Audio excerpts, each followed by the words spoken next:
Ozzy.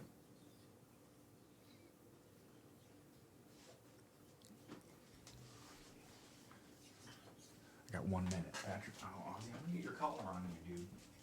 Come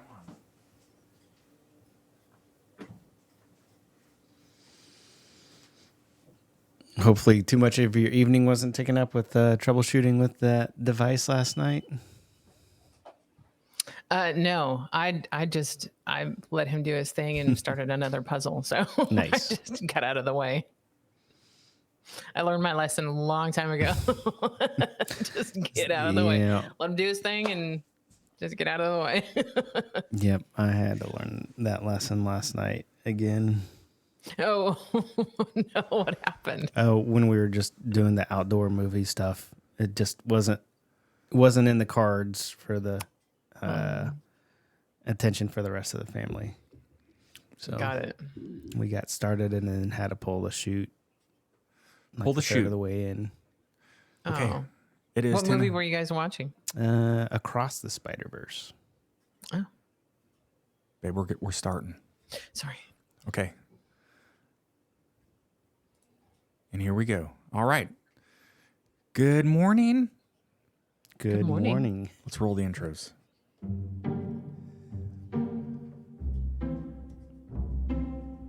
This podcast contains adult themes and language. The views expressed here are our own opinions and experiences. We are not medical professionals. In this podcast, we discuss our opinions about mental health, sobriety, addiction, and our pursuit of happiness and peace. This is Sober Mind. Yeah. I forgot to hit record on our... That's okay. All right, happy Saturday. Judith, my beautiful, beautiful bride, how are you doing today? I'm doing fantastic. I got to take our big marshmallow of a dog out for a walk, and she barely made it around a block. Pooed 4 times.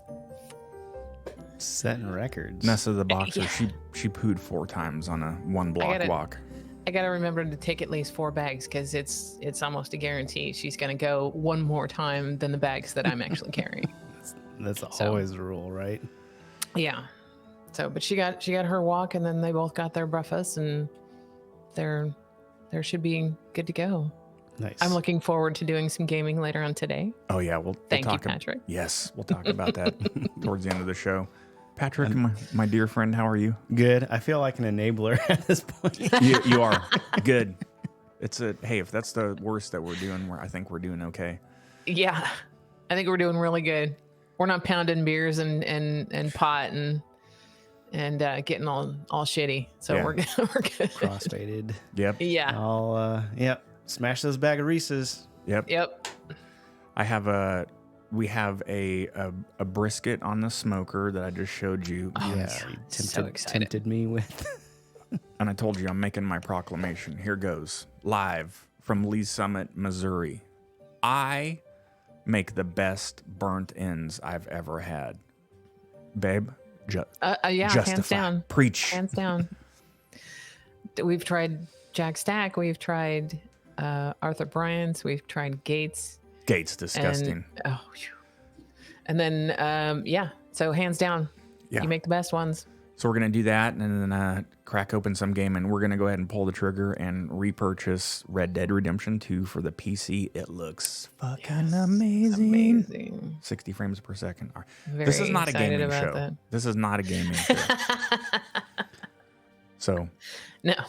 We'll go ahead and get started. All right, we're going to roll some... this is an album from Harris Heller, Stream Beats. This is called Low Key. Babe, I think Low Key, not Loki. That's okay. I would have taken Loki too. Yeah. So we'll get that. Remember, copyright free. Get out there and use it on your streams, whatever you're doing. Okay. On my run this morning, I decided that I would like to propose to the both of you that we do a new segment at the beginning of each one of these shows. Sure. Okay. Propose. Yes. I would like to just go round robin with the 3 of us and or whatever guest we have and express a moment of gratitude about being sober. And you can do that in various fashions. But what I wanted to, my moment of gratitude, I'll start. Can we do that? Does that sound good? Yeah, that sounds great. Go for it. I was telling Dad about it this morning, and you know what's going to happen is that's just going to spark a 45-minute conversation anyway. Before we get into before we get into anything. Yeah, we're on Stress is Killing You #3 from Dr. Joe Dispenza. So I think we're getting close to wrapping up that series. I think we are. It wasn't that long. Yeah. So my gratitude moment that I thought about this morning on my run about being sober is I've been, going to work successfully, healthy, and happy on Monday mornings for almost 2 years. Oh my God, in 2 weeks, we're going to have a celebration show, man, for me and Judy's 2-year sobriety anniversary. But I remember Monday mornings, or oh my God, especially the first day back to work after like a 3 or 4 day weekend I would take off. Here's what I don't miss is the shaky anxiety flop sweats that I used to get. Oh my God. And especially on a hot and humid day, just walking in from where we park, through the garage and everything. By the time I get to my desk, I was fucking shaking and just sweating. And I know that beer was just coming off of me. You get the heartbeats going, pounding in your chest. You're like, I just need some water. I'll be fine. No. And then you get some and you're just like chasing that water all morning in your catatonic autopilot. Yeah. So that's what I don't miss at all. I have a lot of gratitude about waking up on Monday mornings, Sunday night anxiety, or coming off of vacation. How I do a lot of staycations. I got a ton of vacation news this year.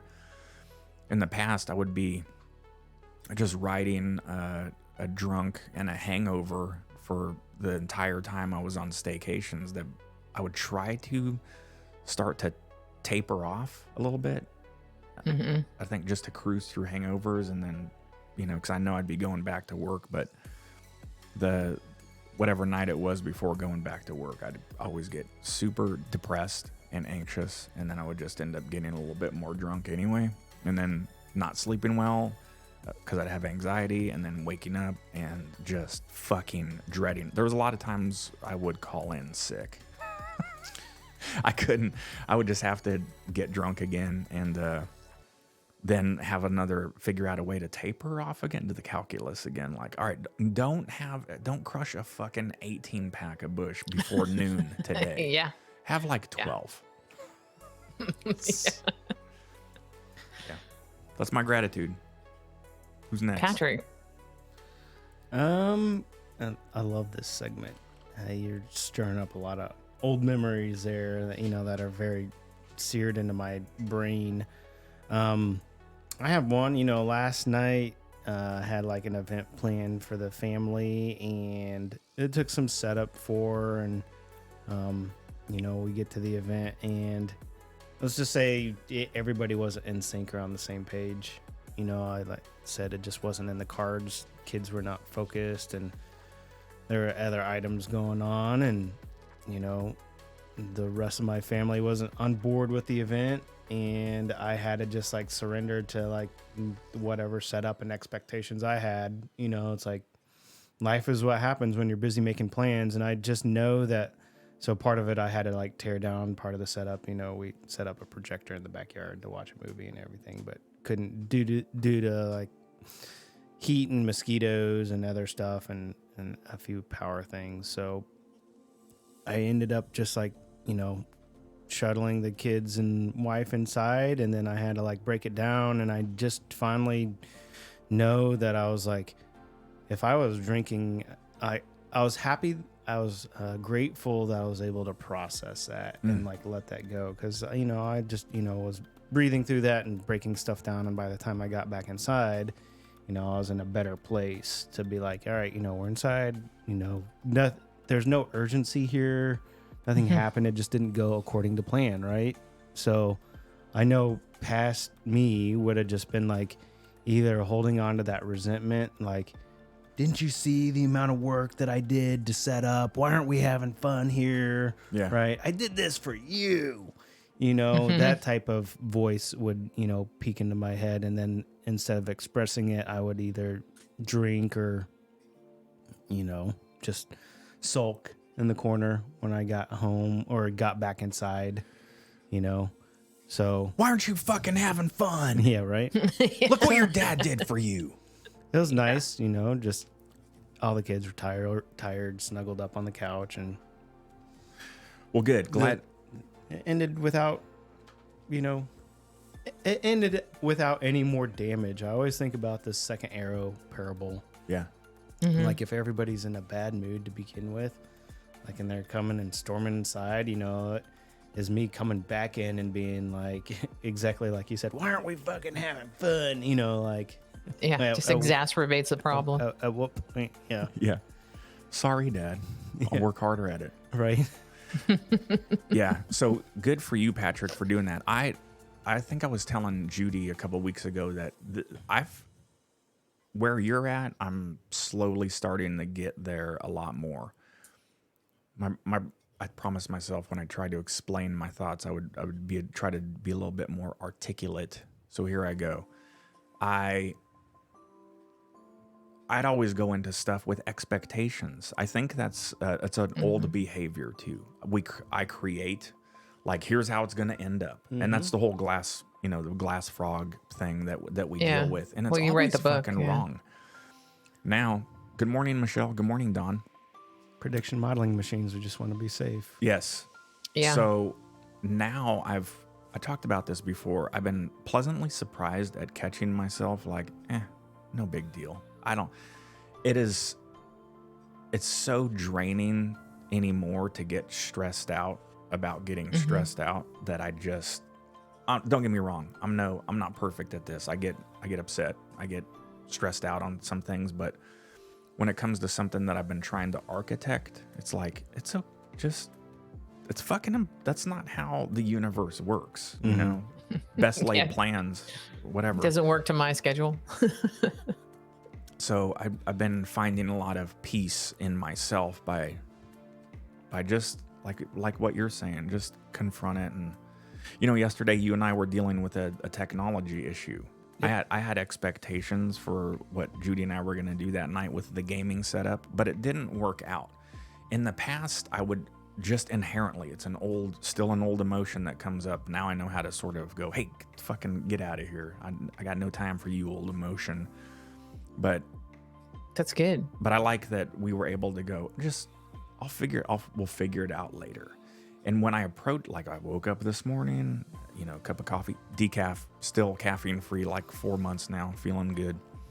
I woke up, just take your time. Just instead of getting tired and emotional the way that I used to handle that stuff, with technology and electronics that you and I get involved with stuff, then you start to just do shit all haphazardly. You forget the basics. Grip it real hard and just try to will it across the finish line. Yeah. My coach said something to me that really sticks with me.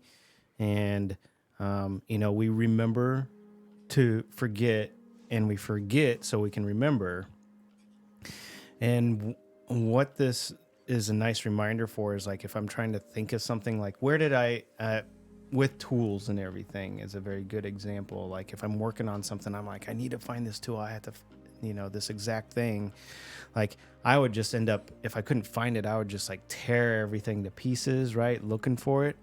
Now I am finding more moments like these where I'm like, this is an indicator that I'm gripping whatever I'm focusing on too hard. So this is an excellent opportunity for me to just like tidy up my workspace, like think out my next couple steps that I want to do, just kind of reorganize, recenter. And what happens when I'm doing that? Oh, hey, I remember I went to the bathroom and I set it on the counter right there. That was pretty, like errant of me, but it's all right. I remember now, and I find by like relaxing, there are more of those moments, not just with tools, but with relationships and people, and like being there for the kids, is a big one for me. Like Since I was off this week, I was like, we got to go to the park. We got to do this. We got to do something.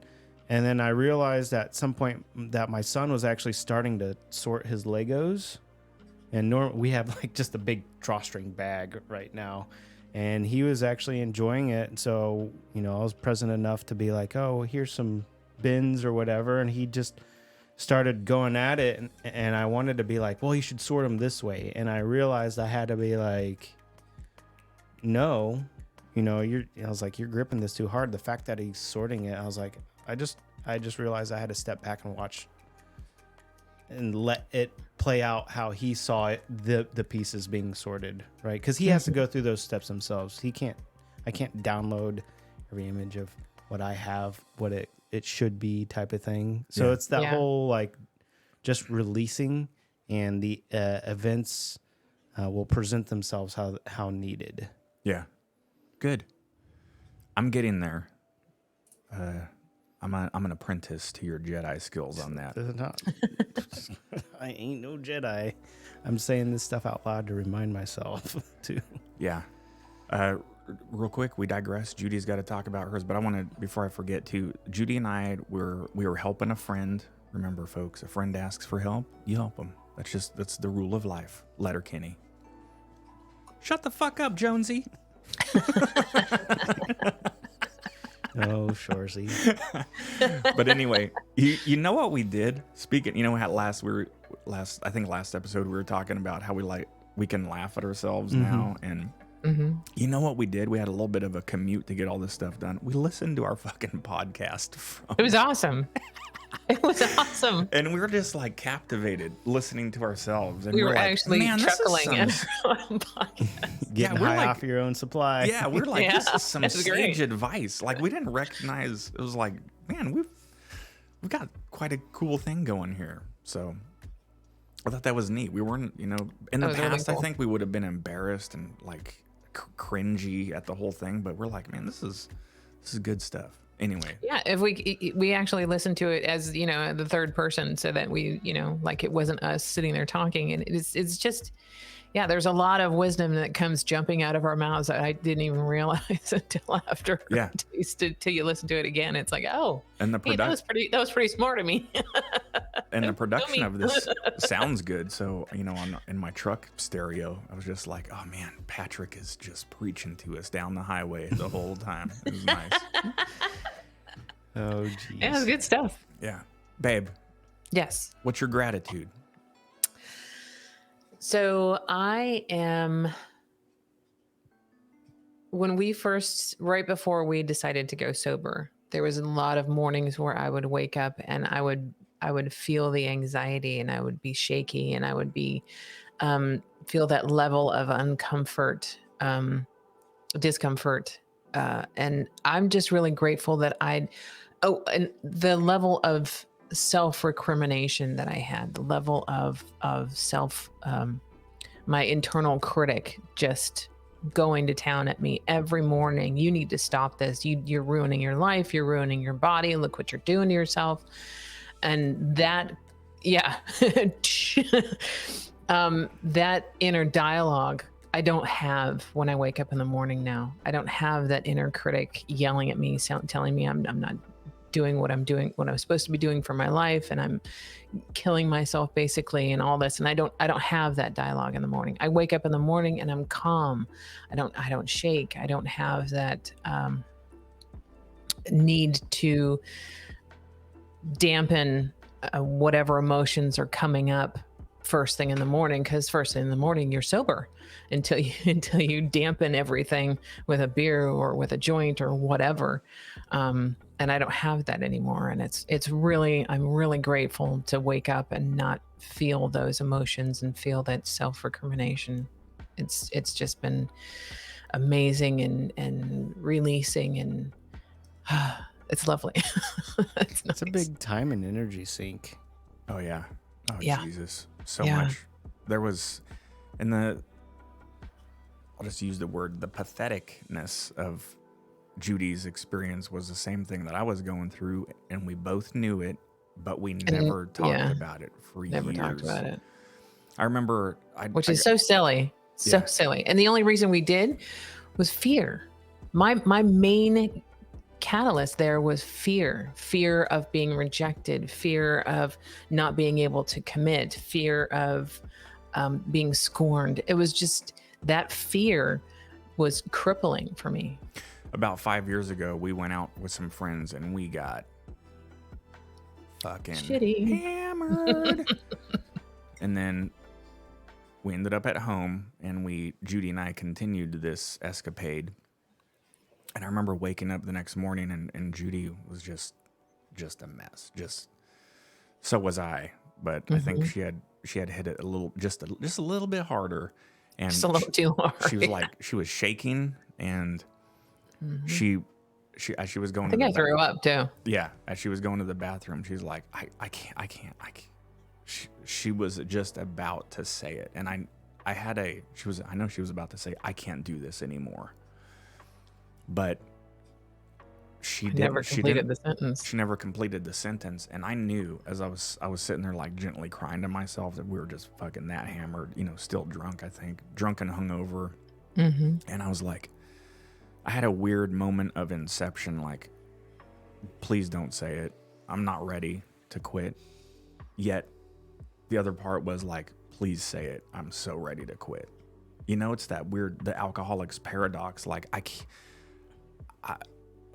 can't let the good times finish. Yeah, I need to quit, but I can't. I'm fucking killing myself. And I didn't want to admit it then. So that was the big, the day that we did quit. We've told this story a lot, but we were just, when we finally got back together, talking about it throughout that day, making sure that we were both good to quit.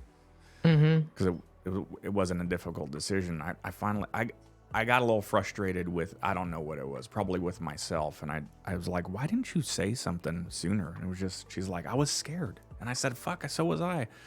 And we've talked about this before, so I don't want to keep repeating, but it was we had just built a Keezer with 3 taps for our home brews and ciders, and we got a new smoker. It was that whole, like, we can't social quit now. interaction. Yeah.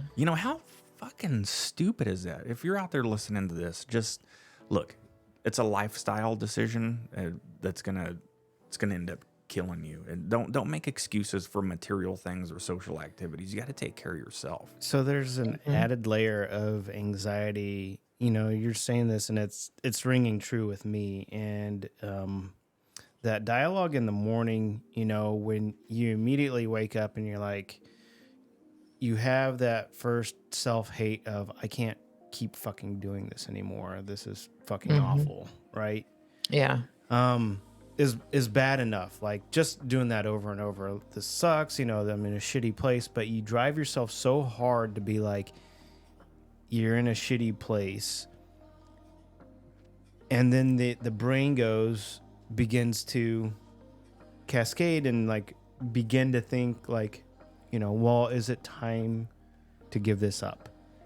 And so some people can't even ask a question without formulating the answer beforehand. And what I mean by that is like the fear arises so much. Think about this. You're in so much stress that you're just shitting all over yourself. But the first opportunity of getting out, like the first whiff of that, the brain like hits that fear wall and immediately just turns back and is like, oh, well, you know what? Feeling shitty is, I guess, where I'm at.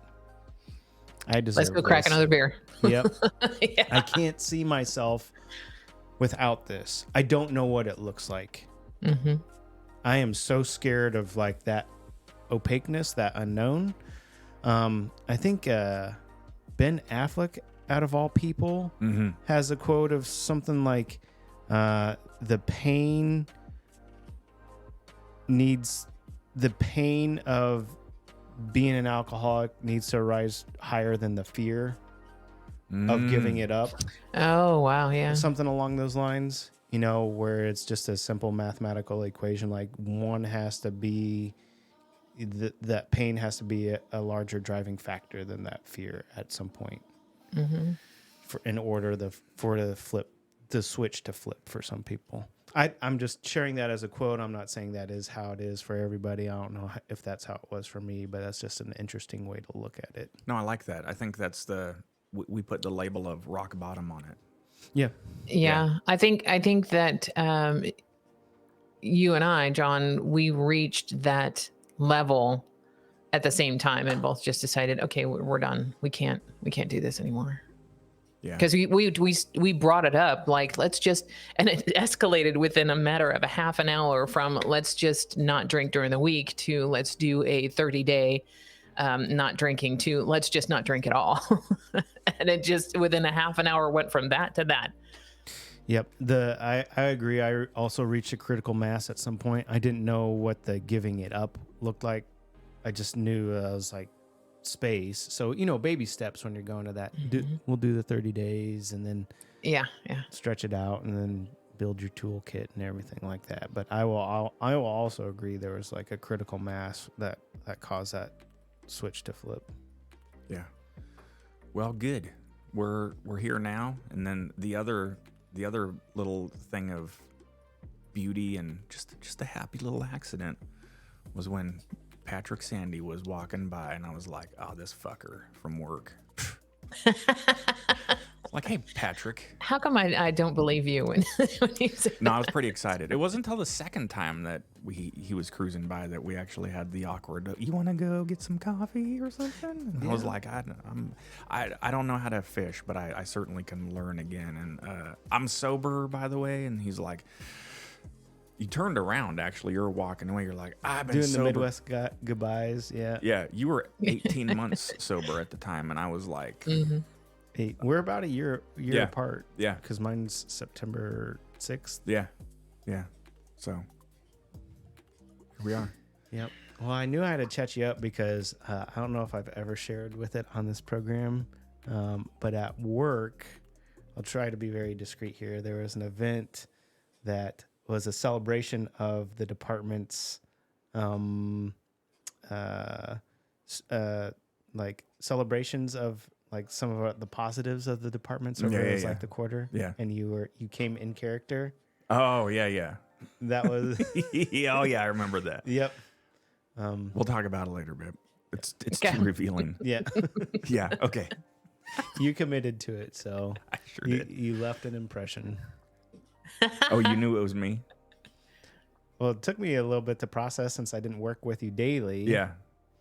But like when you were like into the whole thing, there's a few moments in corporate culture that you can break through and have genuine moments with people. It happens frequently one-on-one sometimes, but when you have to go through the whole pomp and circumstance of meetings and presentations and stuff like that, those are very easy scripted situations to just put on the facade. Yeah. Mm-hmm. But there are a few times when people show up and bring some energy that I thoroughly, that left an impression in my mind. So I was dressed up as Gandalf. Yep. Yeah. I remember that. Oh, I scared the shit out of some interns. Well, you had but you came with like the bit, like when he's like the big boy energy voice of like when he gets mad at Bilbo and he's like, "Do not conjure me a fool." Like that was like the energy that you came with. Like everybody wanted to poke fun, and like you just owned it. Like they're like, "Haha, you're coming as a wizard," and you're like, I yelled, "Silence!" And I fucking slammed my fist down on the table. Everyone's like, "Jesus Christ, this dude's for real." Yep. Yeah. I wish I would have been there to see it. It was good. Okay. I apologize. I did not have my stuff pulled up. Let's jump into Patrick and Judy talk amongst yourselves while I get this video going here.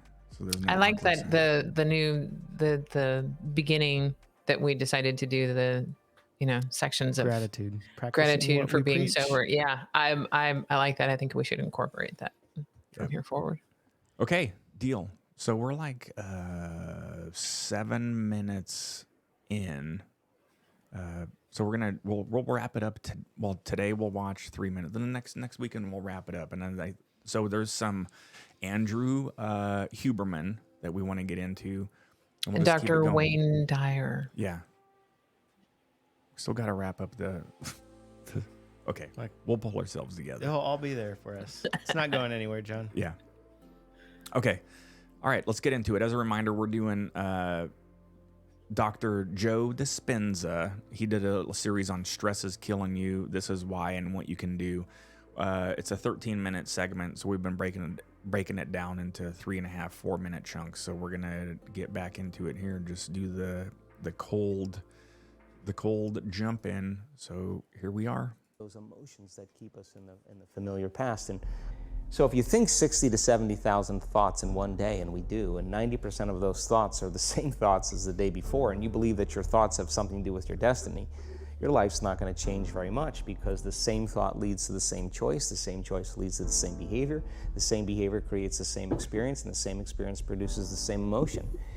So as you become familiar with the thoughts, the behaviors, and the emotions of the old self, you're retiring that old self. As you fire and wire new thoughts and condition the body into a new emotional state, if you do that enough times, it'll begin to become familiar to you. So it's so important, just like a garden. If you're planting a garden, you got to get rid of the weeds.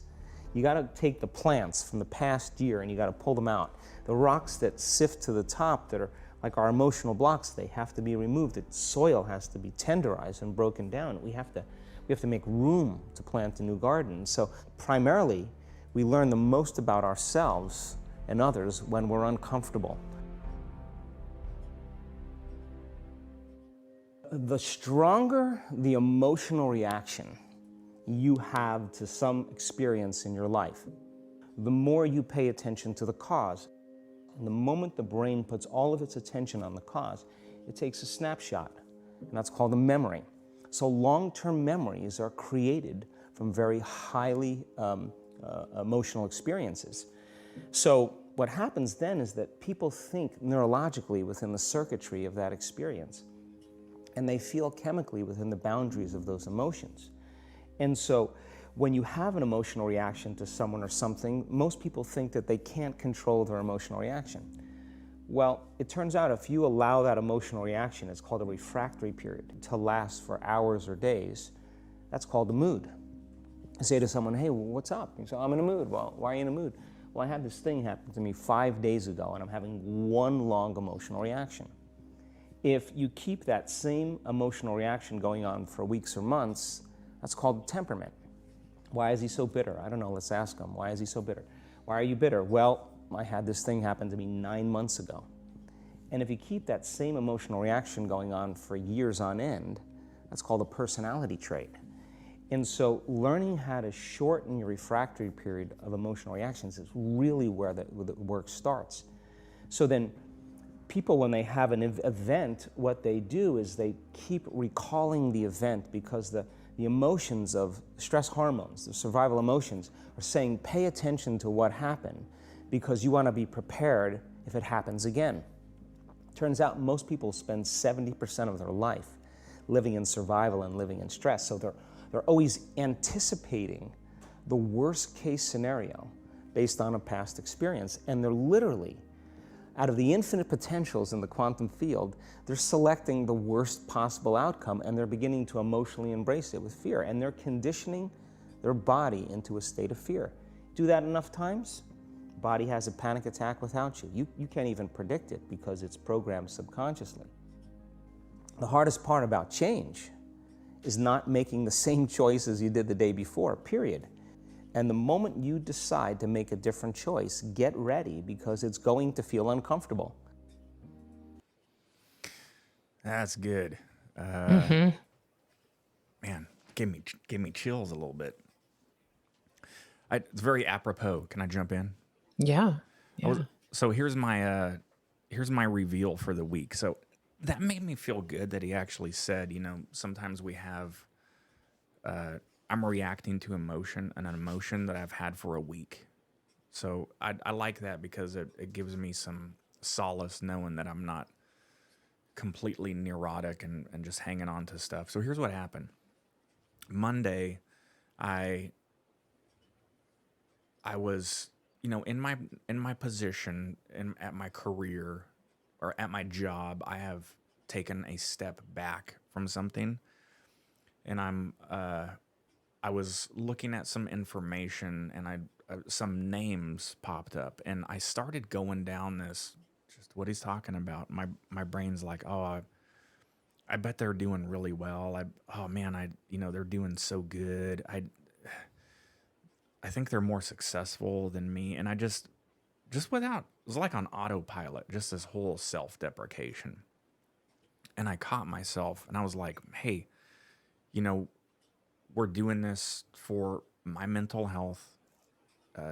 We sort of tried to be a little bit strategic in what we're doing and taking a step back. And I realized that whole interaction that I created with myself really fucked me up for about a good 4 days of the week. I kept telling Judy, like, I'm going through something, and remember how I talked about, for me, it's easy to jump off that cliff of the fuck it's and the woe is me. And I really practice on getting myself out of that. So I was working on that all week, and yesterday I finally got to a good position. But what helped me come out of that funk was, and it wasn't a bad one. It didn't push me into a depression like I used to, or no anxiety or panic.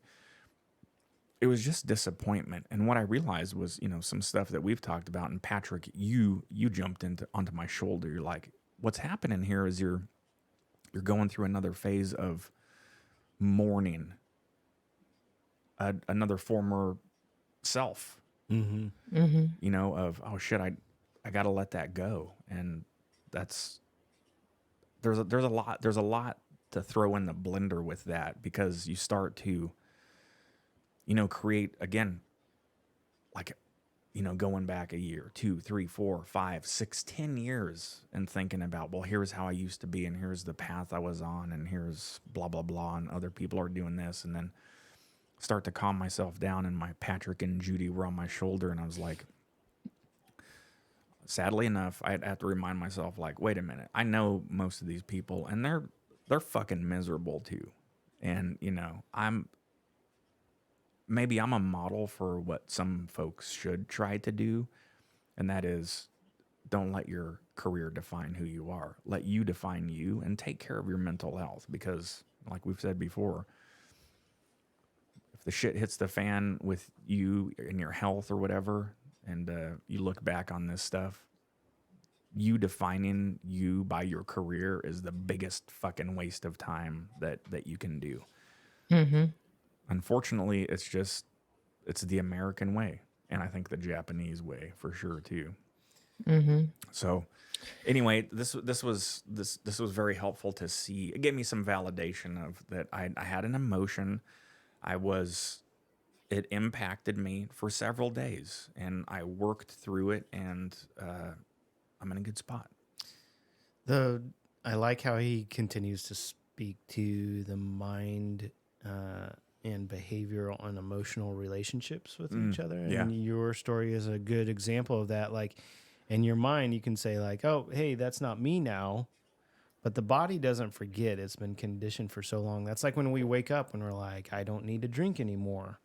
But sure enough, an hour or two later, you're like, I'm ready for a drink. The body feels it. Like, you feel so compelled to get there. Like, there's been many stories of our peers, trying, and like, in recovery, relapse is a part of that process. Learning, like, hey, you have older emotions and stuff that will drive you toward, I don't know how many times I heard the story of, like, I was doing so well until I wasn't, right? And, like, I didn't even realize I had a drink until, like, I was done with the second one type of thing.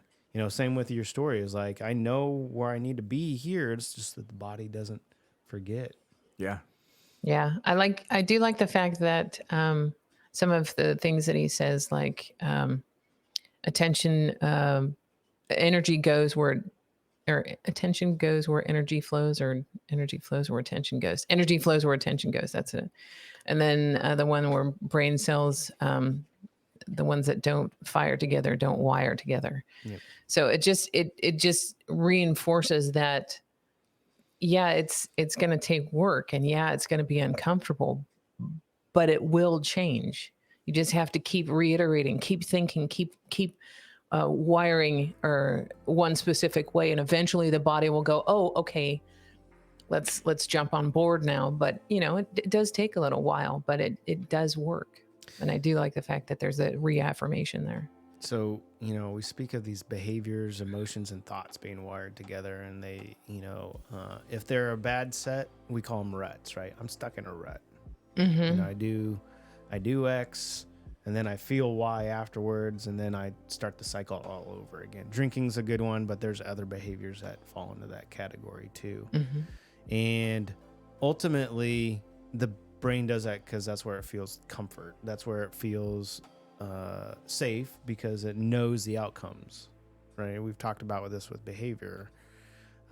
He brings up a very good point that I learned to love to embrace on my journey, which was like, at times I felt my superpower was being comfortable with being uncomfortable. Mm. Yeah. Because yeah. at a certain point you have to turn over enough stuff to get out of those ruts. Like when you're in a rut, like you said, how did you phrase that? The, energy flows where attention goes. Where attention goes. If you're in the rut and you're, only focusing on one thing, to, look outside of like our predispositioned behaviors and emotions, you have to get outside of that. And what's outside of that? Dis-ease, uncomfortableness, because it's just not stuff you don't want to look at. Yeah. I mean, we're trying to use neurons and connections that we don't use, right? That's not the comfort zone. So yeah, but it's nice to know that, if I keep working at this, if I keep refocusing and keep that attention on the present and on where my thoughts are going and redirecting them, that eventually they'll go the direction that I want to go. That is a nice, it's a nice comfort it's a nice comfort in the discomfort. Yes. This speaks to no one raindrop blames itself for the flood, or in Buddhism, be careful of your thoughts, for they will come your actions. Be careful of your actions, for they will become habits. Be careful of your habits, because they will become your behavior, and that cascades out from there. For sure. Right. For sure. Yeah, it's the three causes: thought, word, and action. And those are, to be conscious in the moment on what you're thinking and what you're doing and what you're, it's exhausting at some point, but eventually it becomes second nature, and you just start doing that. All of a sudden you're like, oh, I'm now, when I sit back and I look, my thoughts are actually positive, and they just keep flowing in that positive direction. And when something comes up that's difficult, or some kind of crisis that comes up, I can approach it at a much different way automatically, instead of having to try and force myself to do something I don't want to do. Yeah. I also liked how he talked about, like, out of the realm of quantum capability, choices or whatever, like the brain automatically picked all the wrong, the worst things that could happen. Yeah. All the negative. Yeah. To what you're speaking just before this, sometimes some levity to the situation, like when my brain would do that too, think of the worst situations and be like, or, when it starts shitting all over yourself with the anxiety stuff in the morning after drinking, sometimes it's like, give it, you had to turn to that voice and be like, wow, look at the stones on you. That is quite the fantastical thing. Like, you are very gifted. You thought of a very elaborate, woven tapestry here. Like, the attention to detail is so precise. The cataclysm, A+, but the odds of that actually happening are pretty minuscule. Yeah. So why don't you just move that over to fan fiction, and we'll just worry about I love that. That's awesome. Right. So you kind of have to cut it off at the knees, but that's also showing that that's a self-deprecating way of doing a Bob Ross style to that. Like, hey, wow, you had enough detail and thought to put all these fantastical things happening into the worst possible scenario. It's like, wow, that's quite the piece of literature there. Yeah. That's very impressive. good. That's impressive. All right, I like the energy. Let's just kind of let's just take it and just do a little shift. We'll just move it over here. Yeah. Right. Yeah. I like the fact that sit back and have that little piece of levity. That's hysterical. Yeah.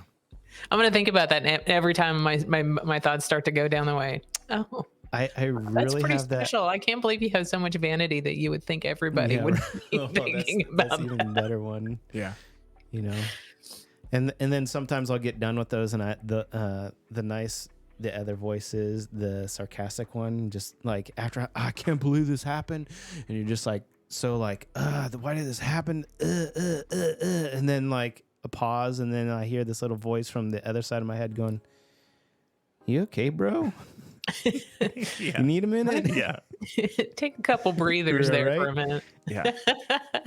Yeah, that's another behavior that's been popping up with me that's pleasant too. Like, yeah, the inner dialogue of, hey, fucking chill out, dude. Jesus Christ. I wouldn't hang out with Yeah. you either.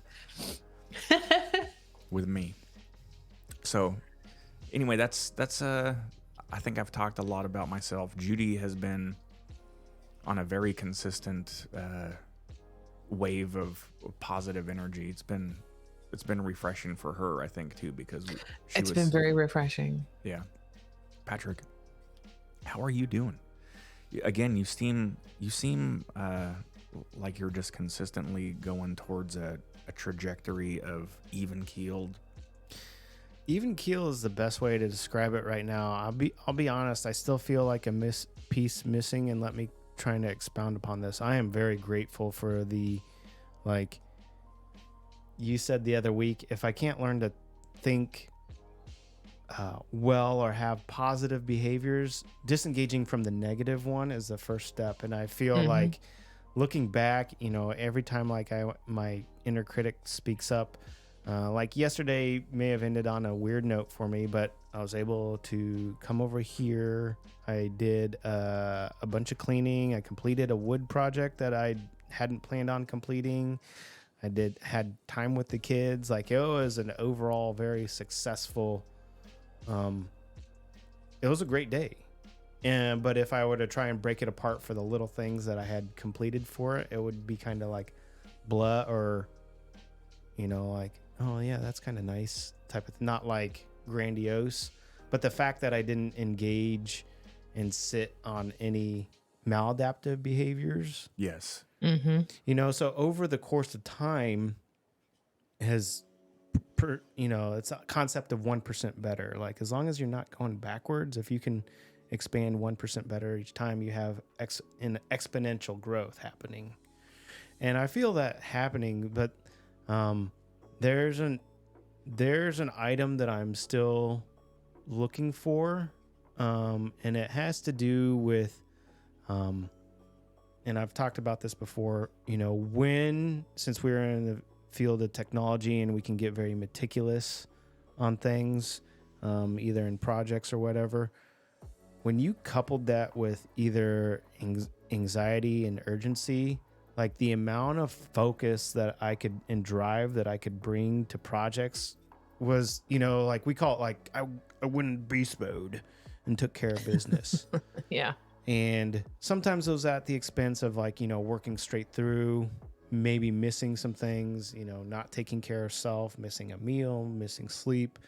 But I understand that there is the negative side of that. But for those times in between, when I could say when I was doing that in a healthy manner, bringing that focus, like, I was able to create large volumes of work, and I enjoyed being in that flow. Right now, I really am still trying to find that step into flow without negative connotations. Does that So you're make looking sense? for that balance. I'm looking for the balance, and there are times, and I'll do it. It's just that I guess it's like working out. It's, you know, I got to get my reps in on it, you know, meaning like, I can't go from like not woodworking for a couple weeks and then expecting to do a big 3-day session, right? Of where I do like 8 or 9 hours a day or more. Yeah.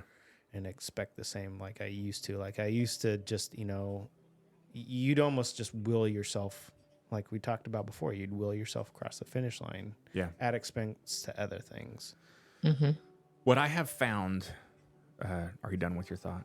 Sure, it didn't go anywhere, but that's kind of if that made No, any I got sense. it. Yeah. No, I got it 100%. What I have found with myself is that number one, us addicts and alcoholics, when we're sober, we have realized that I think I'm speaking 100% for myself, but for a lot of folks that go through this, is that when we got sober, we were shocked and surprised at how aware of our emotions we are when we're sober.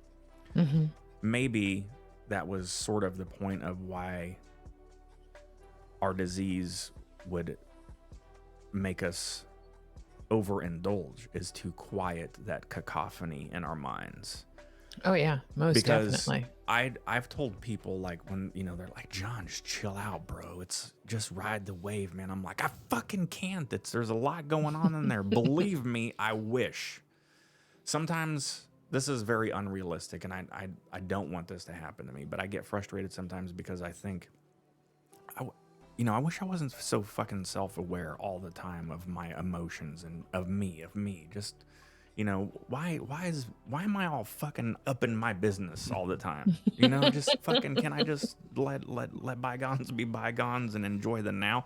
I'm getting much better at that. I really am. I find myself, like, speaking of woodworking, I'm out in the shop the other day and I was doing something and I catch myself with my attention deficit still at this age. It's never fucking going away. Has its pros and cons, but I was like, all right, I'm gonna inlay this router table, and here I go.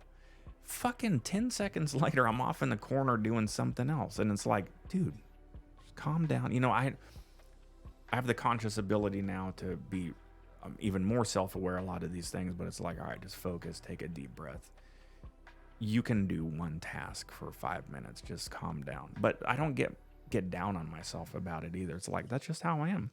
That's what makes us blue-brained technical people pretty efficient at stuff, is I can get into something that I'm super interested in and just fucking just tear it all apart and get going.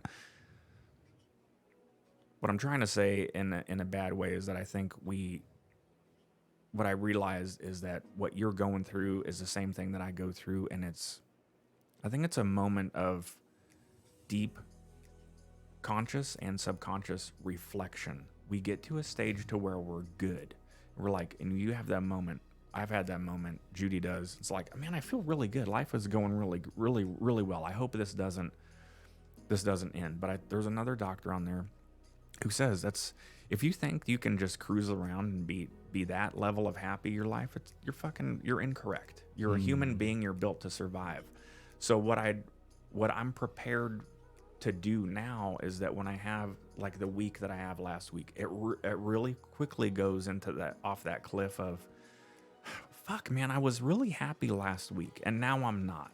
And now it just goes into this negative feedback loop, and that other portion of my brain's like, hey, here's how we're gonna fucking catastrophize all of this for you right now. You know what I mean? It's like, all right. I was talking to Dad this morning. I was telling him how impressed I have been with him since he gave up the whiskey a year and a half ago. Yeah. And about how mentally spry he's become, and about how well he's doing. And then we got off on another subject about, he had mentioned a couple weeks ago, he's like, I'm having a case of the blues. And that's just how we are. But to circle back to what you were talking about, give yourself some peace and some patience and just let yourself go through what you're going through. I'm kind of there right now. I'm coming out on the other end, but it's what makes us great alcoholics, is that we're on a mending journey, and knowing that, you're going to be happy in a week again. If you're not, then you're just going to continue this growth journey. And that's without having the case of the blahs or the blues, because I heard you say that now for the last couple of weeks. It's okay. You can't inherently have good without the bad. That's just, yep. yeah. That's all I got. End of show. Talk to y'all later. I'm gonna. So Yeah, I think it's okay to go through those times because, like he said, we are human beings. But the good thing about that is the only consistency in life is change. So you know this is going to change. It's a guarantee. Yeah. That and taxes. Yep.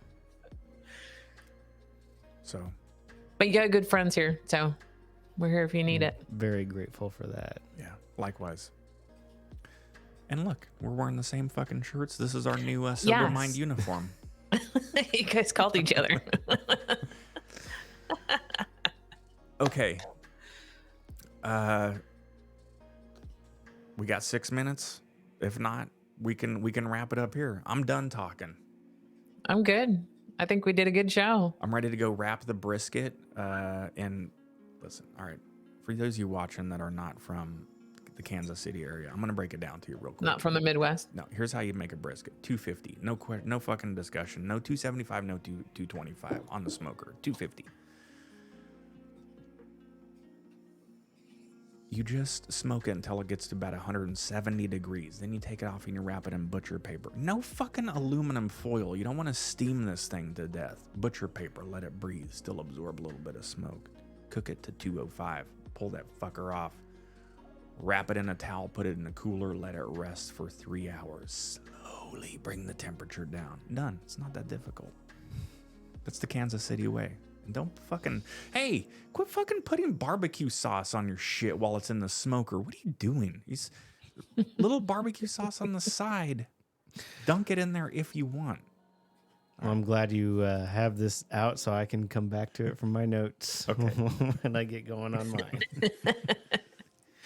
That's before we wrap, that was one thing that you brought up. For those that haven't smoked brisket, it's a ritual. Yeah. Like start early, it's a lot of hours. The same when we talked about there's a very similar one with brewing beer. Yeah. But again, these are, like instilled behaviors. And those days were, and you talked about this being the first sober one. Sober brisket. Yes, this is the first sober brisket. In almost 2 years. Yeah. Yeah, I just remember, brewing beer was one of my favorite things to do because it was like my excuse to just like, I don't know how else to describe it, but like once you get cleaned and set up and going, you kind of just fiddle fart around. Oh yeah. Right. Mm-hmm. And you just chill and you're monitoring stuff and you're making sure everything goes. And you got to drink beer while you brew beer. That was just right. That that's a gives you guarantee. like that was an interesting guys to be like. I don't know. I'm trying to some weird emotions are I understand how we coupled, drinking with those situations and making it a ritual, and then ergo I don't know how many. I mean, I still have friends that are like, I need to smoke some meat this weekend. When in reality, it's just like I need to give myself permission to have some drinks and or give myself some me time, right? Because they don't know how to articulate self-care of that, and those get kind of wrapped up and warped with each other on for those sure. rituals. So it's interesting just disentangling that. I guess the same situation that I have with projects and stuff. Yeah. Babe, are you gonna say something? Well, I was gonna remark about the ritual itself. I would. This is just an assumption, but I would assume that this ritual all goes back to when we were, gathered around the fire. Oh yeah. That community, that sense of community and ritual where you gather around the fire and you talk, and you do your communal bonding.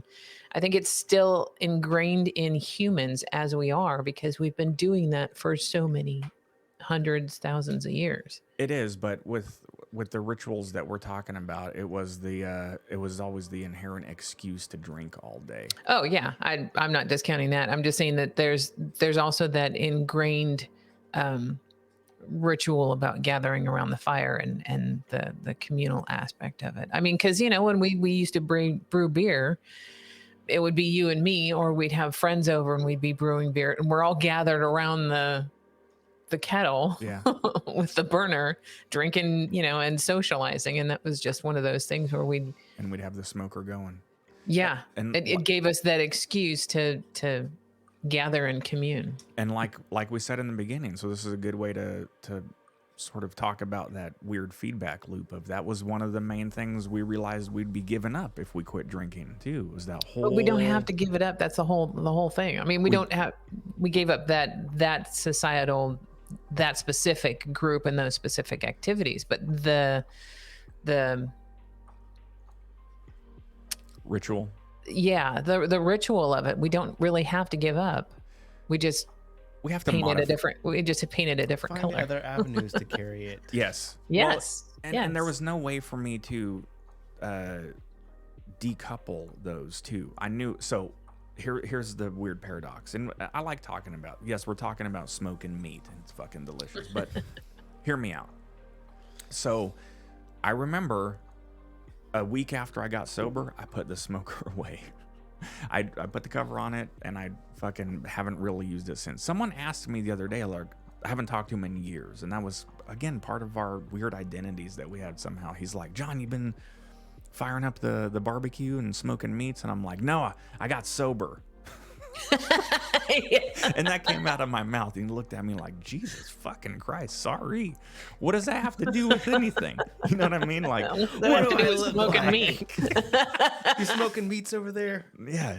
Do you still barbecue? No, I'm fucking sober now. Oh, okay. And I realized after I said that, I'm like, let me figure this out. So when Patrick came over today, I was like, check it out. I got the smoker going. And that's the first sober brisket we've done. And it's kind of a monumental thing because I realized this morning I was up doing the ritual, but in a modified way. I was not hungover. I hadn't been up drinking since, I shit you not, since like 3 o'clock in the morning. That used to be the fun thing to do. Like, I got to get a 16-pound brisket on at 3 in the morning so it's ready by 5 p.m. to eat. Fucking And you crack a beer at 3 o'clock in the morning. I pass out at 9 a.m. That drinking, again, that's drinking thinking at its finest. Yeah, I was like, well, I got to get up at 3 to start it. Yep. And there's nothing else to do at 3 in the morning besides drink. You know, once you Might get as it well going, crack you're a like, beer. Yeah. all right. Yeah. But I remember like I remember a specific Thanksgiving where we were smoking a turkey. Yeah. I fucking passed out at like 8 a.m. because I'd been up since 2 or 3 just drinking beer in the garage. It was Dad was out visiting from California. He's like, is he okay? Take away the actual ritual that we coupled that with and be like, all right, I'm excited because I can get up at 3 a.m. and drink this morning. No. Like, Stupid. Yeah. You're right. Just take away the smoke. Like, who? Okay. I didn't feel good doing it either. It's the worst. Like, your body's like, dude, you should really drink some water and get some rest. 5 o'clock somewhere. Yeah, I don't know. Yeah. Like, I'm going to make it till 4 p.m. Just fucking 8 a.m. just in bed. Slept till 4. Dad was like, are you okay? Just, getting up and it's a thing. But anyway, so that was a little moment of celebration for me. I was drinking my coffee and I was looking out. The sun was coming up. There's gentle smoke coming off of the smoker. And I was like, I'm fucking enjoying this. I gotta, wow. You know what I mean? I don't want that to sound cheesy, but I was like, holy shit, here I am. This is something I didn't understand how to do. Like, 3 years ago or 2 years ago, it was like, how am I going to enjoy stuff? Here we are. It's something that takes time. Your amygdala and your cortex have to heal and create those new rituals, the new operating system of like, I was fucking dumbfounded by myself. Like, I'm happy. I told Judy, I'm like, but next weekend we could smoke a pork butt because this is enjoyable. We can have fun. We don't have to be hammered. And it's taken me this long. Like, it was ceremonial this morning, taking the cover off of the smoker. I was like, oh my old adversary. Today we're going to do it sober. You better fucking look out. The whole orchestra hits when you hear, oh. Yeah. So I didn't really realize that was all a ritual about the rituals this morning. So it was good. Success. We're doing a drunken ritual sober. Yeah. It's going to be tasty. Yes. Yep. Doing a ritual without any ties to whether you have to drink or not. Yeah. enjoying Yeah. it for what it is. Yeah. And if I'm not mistaken, there's been no cravings, right? This morning? Oh, fuck no. Yeah, I so- don't crave alcohol, or I don't crave getting drunk. Again, I don't think anybody craves getting. Well, No. no, I take that back. even when this sounds crazy. When I was drinking, I did not like getting drunk. There was I'll call it 3 22-ounce arrogant bastards in that buzz. If I could just maintain that. That much. You know what I mean? Yeah, I understand that level, but when I peeled it back even further, it was the being the anticipatory. So like right before Oh, your yeah. first drink, Yeah. and then Yeah. like of course like 3 22-ounce arrogant bastards, pretty. Oh, yeah, buddy. Excuse me, but That's only 3,000 calories, yeah, too. right. Per Yeah. just about. Sugar. But Why am I you know, getting the so first fat? couple drinks, you know, that little tiny window, it's only really not even couple drinks. It's really that like right before, it's that first 20-minute window. Yeah. Mm-hmm. Yeah. Like if you really think about it, Yeah. it's Yeah. super short. Yeah. I remember that with white wine. It was like, I remember the day I'd been drinking white wine for like a year. That became my thing, and then start drinking a lot of beer with it after that, and whatever.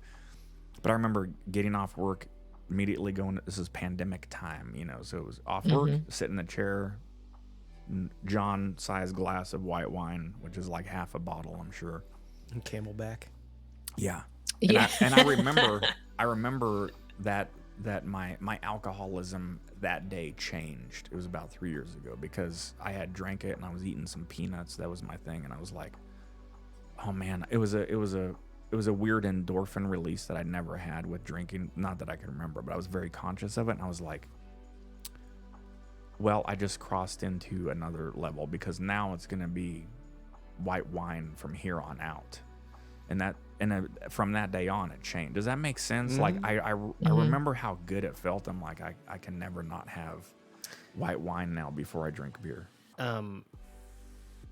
Dr. Dispenza was talking about that, how we sear these points of memory in our brain, and they're really not like a memory, like an encapsulation of the event. It basically is a snapshot of your emotions. Yeah. And like more or less your stress levels at that time. And he makes a good point of like, what gets snapshotted is not the medium parts or the in between. It's like the extremes. Like they reach a certain threshold, and we remember like the happiest points, you know, when we were feeling The high happiest, intensity or the emotional stress, you know, points, like yeah. so we're picking these like extremes, like and the brain and its prediction modeling machine is going through its index, and it goes, let's see the tippy tops, which one's the good ones, and it remembers, oh, that white wine, Yeah. just perfect. Yeah. Now we're going to correlate that, you know, in our prediction modeling, like moving forward. Yeah. Right. So that's, I think this video is good today to remind us that, like, you know, those middle ground feelings and times too are like just as important when we're determining behavior, thoughts, and emotions too, when we want to sit and reflect back, why am I not happy all the time? Or why isn't like my behavior changing? Like it's the space between, more or less, that can have effect too. Yeah. I don't know, that was kind of off into nowhere No, there that was- too, but You're never No, off into it's- the nowhere, Patrick. We always, all three of us have, let's say out of the 100 words that we just vomit out, there's like always one or two that are sage wisdom. just gotta play the game. Yeah. Oh, I'm gonna vomit all morning long. Then. Verbally vomit. Yep. Okay, let's wrap it up. Check this shit out. 354 subscribers.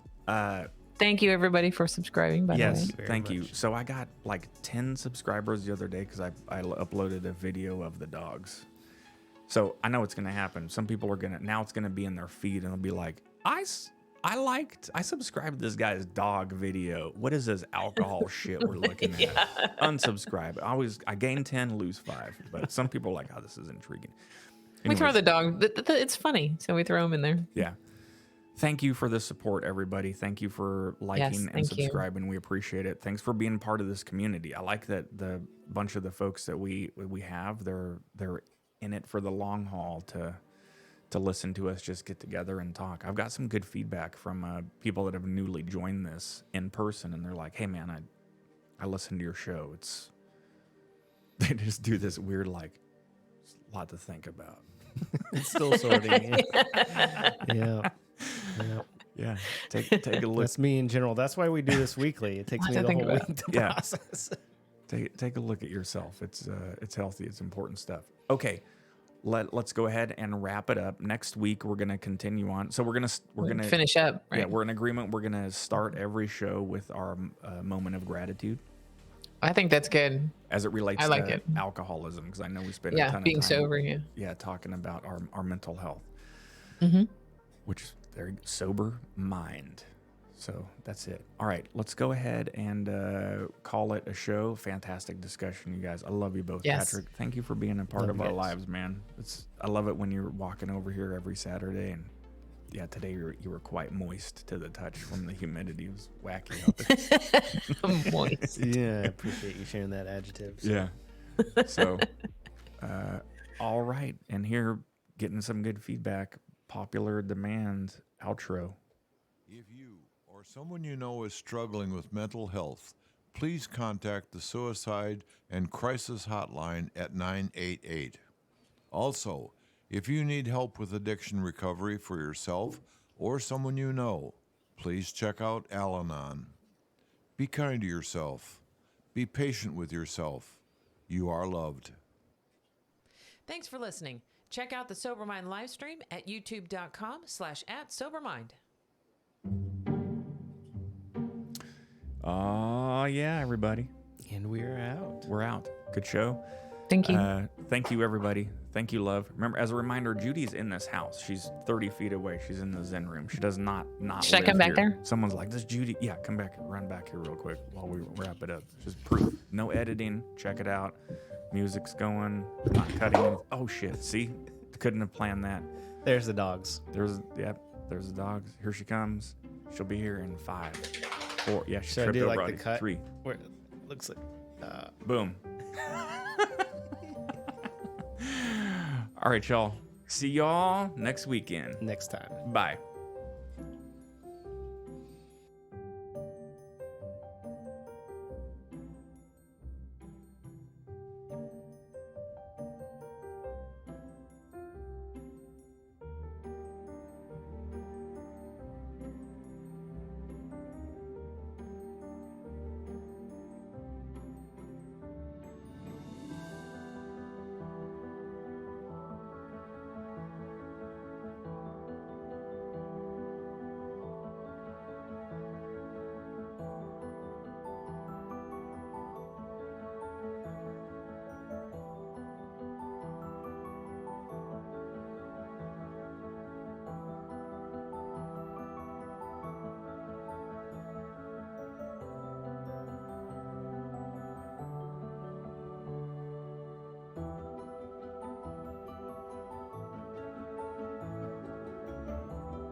you.